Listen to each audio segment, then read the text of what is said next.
Electronic এবং print মিডিয়ার সম্মানিত সাংবাদিক ভাই এবং বোনেরা, আপনাদের সবাইকে জাতীয় নাগরিক পার্টি এনসিপির পক্ষ থেকে সংগ্রামী শুভেচ্ছা। আজকে আমাদের জন্য, আমার জীবনের অন্যতম একটি স্মরণীয় এবং স্মৃতিময় দিন। আমি জাতীয় নাগরিক পার্টি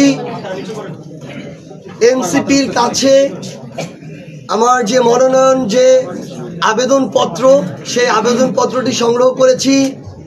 আমার জন্মভূমি, যেখানে আমার নারী পোতা রয়েছে, যেখানে আমার শৈশব কৈশোরের বেড়ে ওঠা, আমার জীবনের সবচেয়ে গুরুত্বপূর্ণ স্মৃতিগুলো যেই জায়গাটিকে কেন্দ্র করে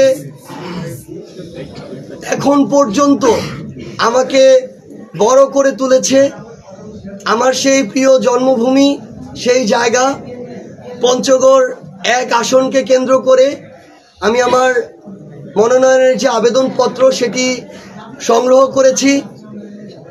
আমি মনে করি যে আমরা যেমন আমাদের এই বাংলাদেশের প্রতিনিধিত্ব করি, তেমনিভাবে আমাদের যেই জন্মস্থান, আমাদের ওই প্রত্যন্ত গ্রাম অঞ্চল, বাংলাদেশের সর্ব উত্তরের জেলা, সেই জায়গাটিরও দায়িত্ব নেয়া এটা আমার অন্যতম বড় একটি দায়বদ্ধতা। বিগত সময়ে আমার এই অভাগা পঞ্চগড় জেলায় অনেক এমপি ছিল, মন্ত্রী ছিল, কিন্তু পঞ্চগড়ের প্রাপ্য অধিকারটুকু আদায় করে নিয়ে যাওয়ার মতো পঞ্চগড়ের জনমানুষের নেতা আমরা এর আগে পাইনি। আমরা পঞ্চগড়ের মানুষের কাছে আমাদের পক্ষ থেকে, এনসিপির পক্ষ থেকে এইটুকু কমিটমেন্ট করতে চাই যে আমাদের পঞ্চগড়ের যতটুকু প্রাপ্য তার চেয়ে বেশি আমাদের লাগবে না, কিন্তু রক্তের বিনিময় হোক, জীবনের বিনিময় হোক, আর লড়াইয়ের বিনিময় হোক, আজ থেকে আগামীতে বাংলাদেশে যেই সরকারি আসুক না কেন, তাদের থেকে আমরা আমাদের পঞ্চগড়ের প্রাপ্য এবং ন্যায্য অধিকারটুকু আদায় করে নিয়ে যাব। আমাদের পঞ্চগড়ের স্বাস্থ্য খাত সবচেয়ে দুর্দশাগ্রস্ত, শিক্ষার অবস্থা এবারের অপ্রত্যাশিত রেজাল্টের মধ্য দিয়ে প্রকাশিত হয়েছে। এখানে আমরা ক্ষমতার অপব্যবহার দেখেছি। পঞ্চগড়ের পাথর সমৃদ্ধ একটি এলাকা, কিন্তু সেই পাথর উত্তোলনকে কেন্দ্র করে চাঁদাবাজি, দখলদারিত্ব দেখেছি। আমরা এই পঞ্চগড়ে প্রশাসনে রাজনৈতিক হস্তক্ষেপ দেখেছি।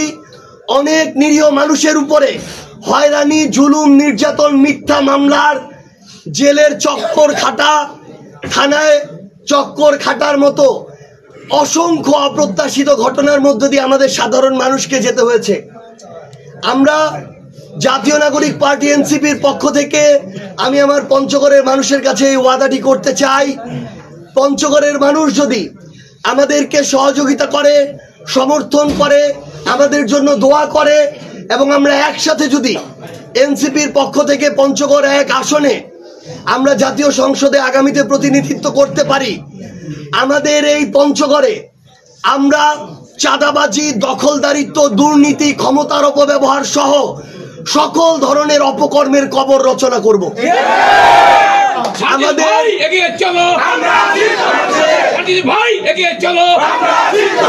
আমাদের পঞ্চগড়ের যে স্বাস্থ্য খাত, এই স্বাস্থ্য খাতে হাসপাতাল, ডাক্তার থেকে শুরু করে পঞ্চগড়ের যে প্রয়োজনীয় একটি অতি গুরুত্বপূর্ণ মেডিকেল কলেজ এবং নার্সিং কলেজ, সেটি আগামী 5 বছরের মধ্যে আমরা নির্বাচিত হলে যে প্রক্রিয়ায় যত দ্রুতভাবে এটি বাস্তবায়ন করা যায়, সেটা হবে এনসিপির সবচেয়ে বড় একটি অঙ্গীকার। পঞ্চগড়ে শিক্ষাকে কিভাবে রাজনীতি থেকে আলাদা করা যায় এবং মানসম্মত শিক্ষা নিশ্চিত করা যায়, সেটা আমাদের অন্যতম একটি লড়াই হয়ে থাকবে। এবং পঞ্চগড়ের মানুষের যে দারিদ্রতার সাথে যে লড়াই, সেই লড়াই থেকে বের করার জন্য পঞ্চগড়ের শিল্পায়ন প্রয়োজন। কিন্তু পঞ্চগড়ের বাংলাদেশের সবচেয়ে নৈসর্গিক যে পরিবেশ রয়েছে, সেই পরিবেশ যেন বিন্দুমাত্র বিপন্ন না হয়, সেটাকে সামনে রেখে কিভাবে আমরা পঞ্চগড়ে গ্রিন ইন্ডাস্ট্রি গড়ে তুলতে পারি, সেই জন্য এনসিপি সবচেয়ে বেশি তাদের জায়গা থেকে অ্যাক্টিভ ভাবে কাজ করে যাবে। আমরা পঞ্চগড়ের সুগার মিল চালু করা থেকে শুরু করে পঞ্চগড়ে যেন কখনোই কোনো রাজনৈতিক দল ক্ষমতার অপব্যবহার না করতে পারে, আমরা ওই যেই মানুষ, যেই রাজনৈতিক দল, যেই ব্যক্তি, যেই গোষ্ঠী পঞ্চগড়ে আগামীতে ক্ষমতার অপব্যবহার করে সাধারণ মানুষকে হয়রানি করবে, আমরা পঞ্চগড়ে তাদের বিরুদ্ধে যুদ্ধ ঘোষণা করব। আমরা নিশ্চয়তা দিতে চাই, আপনি যেই রাজনৈতিক দলেরই হন না কেন, আমরা যদি এনসিপির পক্ষ থেকে সংসদ সদস্য নির্বাচিত হয়ে পঞ্চগড় একের প্রতিনিধিত্ব করতে পারি, কোন রাজনৈতিক দলের নিরপরাধ মানুষ বিন্দু মাত্র হয়রানির শিকার হবে না। আবার কেউ যদি অপরাধী হয়, সে যদি আমাদের রাজনৈতিক দলেরও হয়, তাকেও আইনের আওতায় নিয়ে আসার ব্যবস্থা। আমরা পঞ্চগড় এমন একটি পঞ্চগড়ের স্বপ্ন দেখি, যেই পঞ্চগড়ে শিক্ষা, স্বাস্থ্য, চিকিৎসা থেকে শুরু করে আমাদের জীবিকা নির্বাহ থেকে শুরু করে যে মৌলিক চাওয়াগুলো রয়েছে, অধিকারগুলো রয়েছে, এগুলো পঞ্চগড়ের মানুষ তাদের সাধ্যের মধ্যে সবসময় পাবে।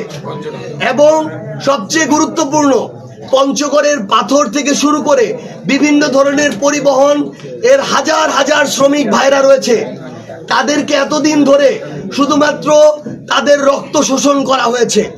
তাদেরকে, তাদের দাদারা ছিল শ্রমিক, বাবারা শ্রমিক, সন্তানরাও শ্রমিক, কিন্তু কিছু কিছু মানুষ প্রত্যেক দিন লক্ষ লক্ষ টাকা চাঁদাবাজি করে আরামায়েশের জীবনযাপন করে। আমরা পঞ্চগড়ের শ্রমিকের অধিকার নিশ্চিত করব এবং শ্রমিকের সন্তানকে যেন আবার ওই শ্রমিক হয়ে কলুর বদলে বলদের মতো খাটতে না হয়, আমরা সেটা নিশ্চিত করব। এবং সর্বোপরি আমাদের সম্ভাবনার যে পঞ্চগড়ের পর্যটন শিল্প, সেই শিল্পের বিকাশে কিভাবে তেতুলিয়া পঞ্চগড়ের নৈসর্গিক যে সৌন্দর্য, সেটিকে শুধু বাংলাদেশ নয় পুরো বিশ্বের সামনে তুলে ধরে পঞ্চগড়কে একটি পর্যটন শিল্পের নগর হিসেবে গড়ে তোলা যায়, আমরা সেই জায়গায় কাজ করব। পরিশেষে আমরা এটুকুই বলতে চাই যে আমার প্রিয় পঞ্চগড়ের মানুষ, আমার জন্মভূমির মানুষ, আমরা বিশ্বাস করি আপনাদের দোয়া, আশীর্বাদ, সহযোগিতা এবং সমর্থন যদি থাকে, আমরা একসাথে মিলে ধর্ম, বর্ণ, জাতি, গোষ্ঠী নির্বিশেষে কাঁধে কাঁধ মিলিয়ে কাজ করে আমাদের পঞ্চগড়কে, আমাদের অভ্যুত্থানের কাঙ্ক্ষিত পঞ্চগড়ে, আমাদের স্বপ্নের পঞ্চগড় হিসেবে গড়ে তুলে আমরা সামনে এগিয়ে নিয়ে যেতে পারবো। আপনারা সবাই একসাথে থাকবেন, ইনশাআল্লাহ আমাদের এই লড়াইয়ে আমরা জিতবই জিতবো।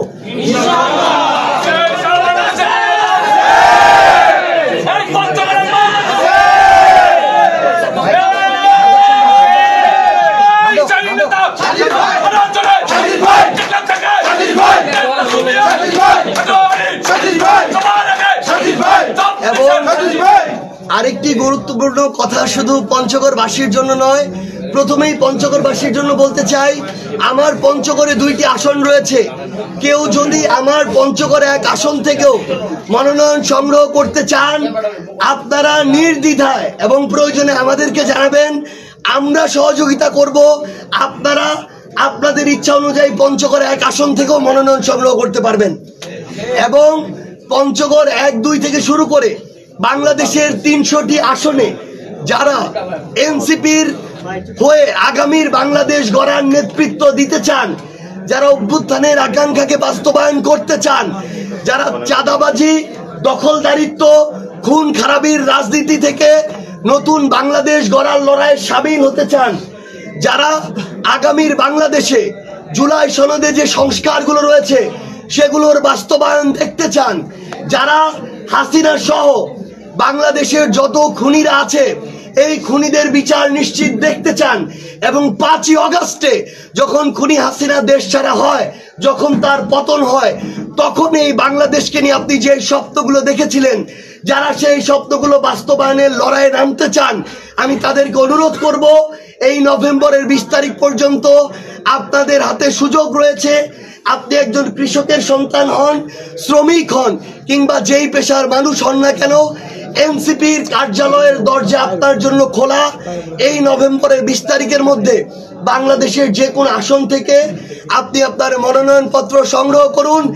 আমরা যদি একসাথে বাংলাদেশের পন্থার যারা মানুষ, যে ভালো মানুষেরা রয়েছে একসাথে লড়াইয়ে নামতে পারি, আগামীর বাংলাদেশে কোনো ধরনের অপকর্মকারী, কোন ধরনের চাঁদাবাজ, দখলদার, ক্ষমতার অপব্যবহারকারী আগামীর বাংলাদেশের রাজনীতিতে টিকতে পারবে না। আগামীর বাংলাদেশে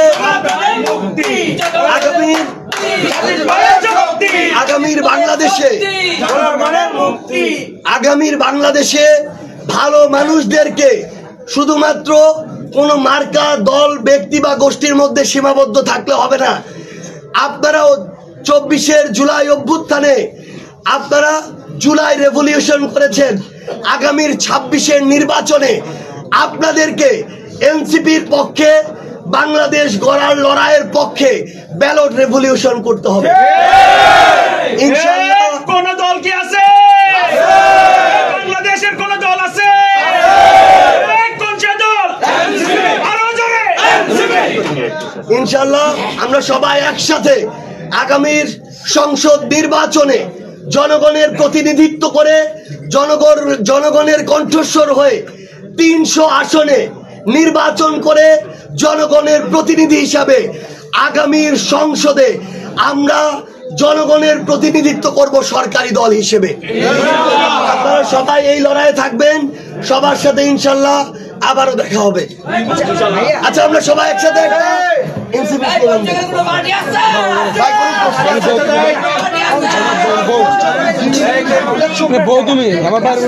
সাংবাদিক ভাইরা, আপনারা সবাই চুপ থাকবেন।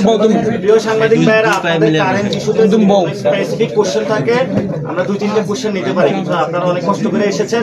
আজকের এই প্রোগ্রামটা পঞ্চগড়কে কেন্দ্র করে সার্জিস আলম এখানে ফর্ম তুলেছেন। পুরো বাংলাদেশের অন্যতম, সবাই যাকে চিনে, এটা একটা ফেস্টিভ মোমেন্টের মধ্যে আমরা যেতে চাচ্ছি। আমরা বুলেট রেভলিউশন ক্রস করে এসেছি, এখন ব্যালট রেভলিউশনে আমরা যেতে চাচ্ছি। আমরা একটা গণতান্ত্রিক প্রক্রিয়া যেতে চাচ্ছি। আমরা আর কোনো বাংলাদেশের রক্তপাত, হানাহানি চাই না। আমরা চাই ভোটের মাধ্যমে যারা সবচেয়ে ভালো মানুষ পার্লামেন্টে যাবে, তারা পার্লামেন্টে গিয়ে গুন্ডামি, সন্ত্রাসী, চাঁদাবাজি করবে না, ভালো কথা বলে আমাদের ভালো সংস্কার উপহার দিবে। আমরা সুন্দর একটি বাংলাদেশ গড়তে পারবো। এই পরিস্থিতিতে যেটা আছে সেটার জন্য জাতীয় নাগরিক পার্টি দল গঠন হয়েছে, আমরা অংশগ্রহণ করছি এবং আশা করি যে আগামী কয়েকদিনের মধ্যেই আমাদের নিবন্ধন, যেহেতু 12 তারিখে নিষ্পত্তি হওয়ার কথা, এখন আমরা এটা দাবিদার। নিষ্পত্তিতে এখনো তারা বলে নাই যে কেউ, আমাদের যে পার্টির যে নিবন্ধন সেখানে কেউ তারা আপত্তি দিয়েছে। সো এই জায়গায় আমরা ধরে নিতে পারি আমাদের নিবন্ধন প্রক্রিয়া সম্পন্ন হয়েছে। আমরা দ্রুতই আমাদের যে রেজিস্ট্রেশনের যে সার্টিফিকেট এটা পাবো এবং আমাদের যে মার্কা, শাপলাকলি মার্কাতে আমরা পুরো বাংলাদেশে একটা ব্যালট রেভলিউশন করব। যে আপনারা কয়েকটা প্রশ্ন করবেন, আমরা প্রশ্ন করে তারপরে সবাই একটি স্লোগানের মাধ্যমে প্রোগ্রাম শেষ করব। পঞ্চগড়ের সন্তান হিসেবে এবং সাংবাদিক হিসেবে একটা প্রশ্ন করতে চাচ্ছি। তারপরে আগামীকালের রাজনীতি একটি বিষয়, আর আবার দ্বিতীয় প্রশ্ন হচ্ছে যে 8 দফা দাবিতে আন্দোলন